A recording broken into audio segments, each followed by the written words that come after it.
wanted to jump in and say hi. The Viceroy's 3 requests is what we're asking this week. And how might hitting bottom lead me astray?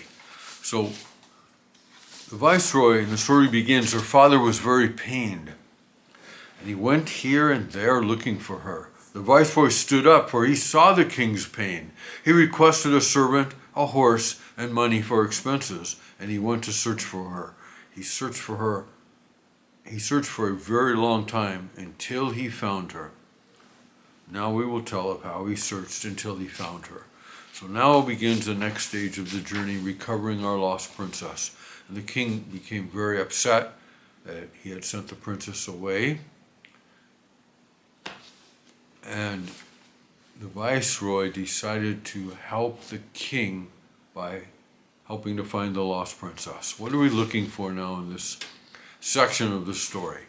4 points in our lessons for life. 1, oftentimes, because it is our perception of heavenly wrath that drives us away from Avodas Hashem, heaven-sent inspiration will not suffice to convince us of our error. Instead, we need to feel an awakening from within.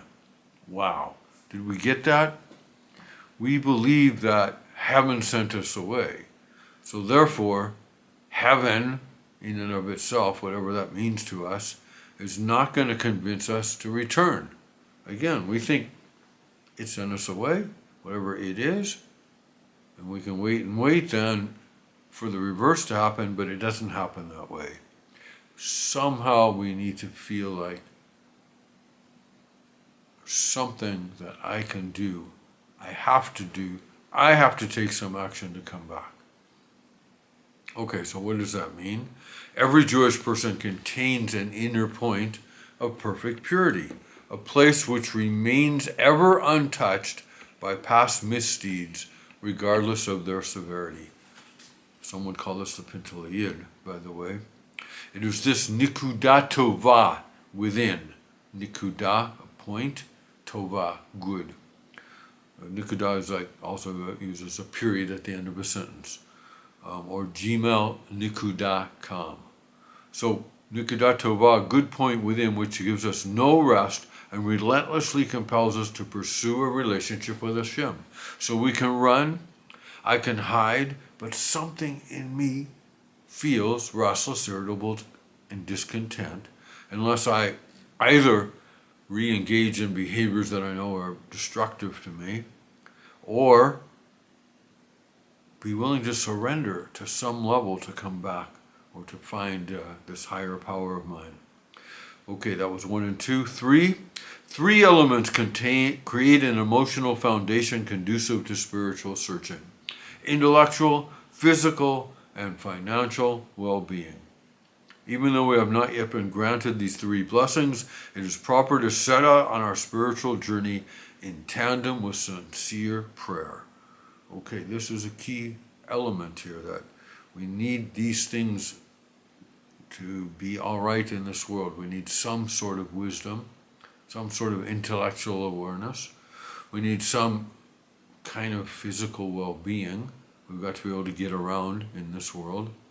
And we need some kind of financial well-being. Things cost money. So 4, it is only possible to discuss the pain of failure when it is enveloped by a spirit of hope and ultimate triumph. For instance, when we must rebuke a child or a friend, it is imperative that we lay a foundation of comfort and support before focusing on the misdeed. We've got to just build some trust.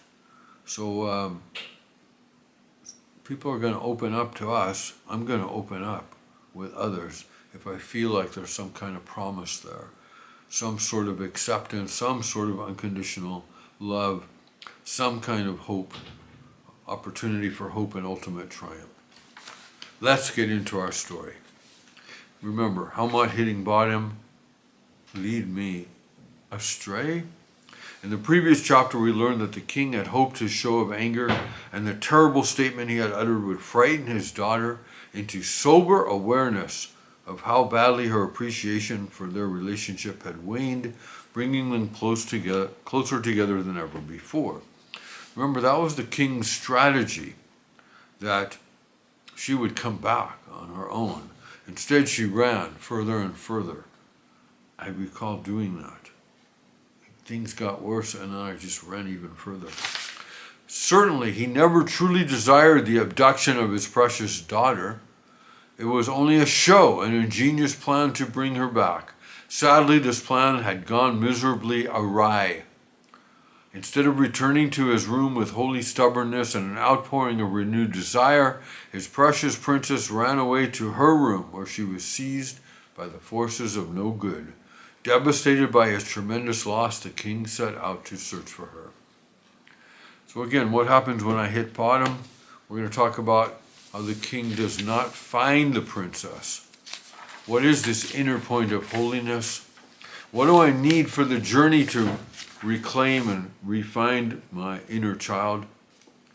What kind of failures might I come across in the context of eventually coming free? So, what happens when I hit bottom? Throughout the journey of life, there are times that we find ourselves like the princess, convinced by Hashem's outward show of impatience and anger. The voice that echoes within validates all but the consciousness in which it resonates, proclaiming that Hashem no longer desires our service and that we have fallen too far to again rise to a new beginning. It seems so true, so very real. The arguments it makes are so logical and in step with rational consequence. In a short time we are swayed by its words. We submit to the position that we deserve this feeling of disconnection, that we brought it upon ourselves, and that this death sentence of the soul is the direct result of our spiritual crimes. Drowning in an ocean of choking despair and hopelessness, we give up fighting and sink to the depths. Our childhood dreams of spiritual fulfillment are shattered, leaving in their place a charred and tortured monument to what might have been a broken vision of what closeness with Hashem might have felt like.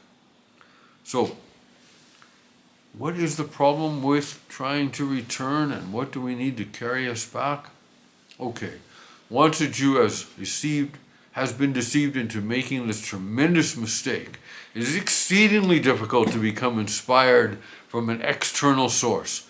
Having heard Hashem himself declare that there is no longer hope, nothing else seems to be able to bring one to the revelation that, in fact, there always is hope, and that even when the gates of tshuva are closed, they are never locked. All one needs to do is turn the doorknob.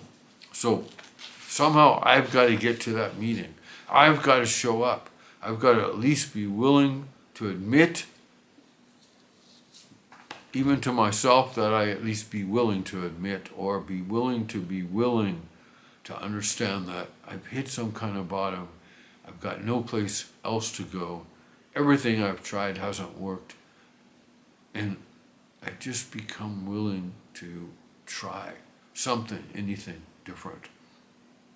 In this story, the king isn't the one to find the lost princess. Rabbi Nachman is teaching us that heaven-sent inspiration is often not enough to undo the terrible damage of our mistaken belief. If we are to rediscover our passion and excitement for a relationship with Hashem, someone else must be sought to carry on the search, someone with an entirely different perspective. This character is represented by the royal Viceroy. Again, why is this so? Because I'm the one that feels the disconnect or the anger from my higher power. So I'm not open enough to realize that it's my higher power who is in fact reaching back out to me. So what is the role and importance of the Viceroy? The majority of our story is devoted not to the princess mentioned in its title, nor to the king, but to the Viceroy in his mighty efforts on behalf of the king and the progressions and failures he experiences along the way. Consequently, his role is perhaps even more important than that of the princess herself. It is therefore necessary to explore the Viceroy's inner essence and the element he represents in the story of our own lives. In other words, what is it that's going to carry me back to the king? What is it that's going to get me back in touch with my inner princess? Where does this Viceroy come from? So this is the key point that we're going to come back to again and again the next time we meet. How do I tap into this sort of channel, this relationship that will bring me back? And how can it be that I and every Yid has this sort of Pintele Yid inside this Nikudat Tova as we spoke? What is the role of this inner tzaddik? And from where comes its energy? What happens if I hit a bottom? What danger lurks here? And how is this manifested in my postmodern world? What will I need for my journey in order to get back? And how can I keep going even in the context of failure? Thank you very much. Look forward to seeing you again next time.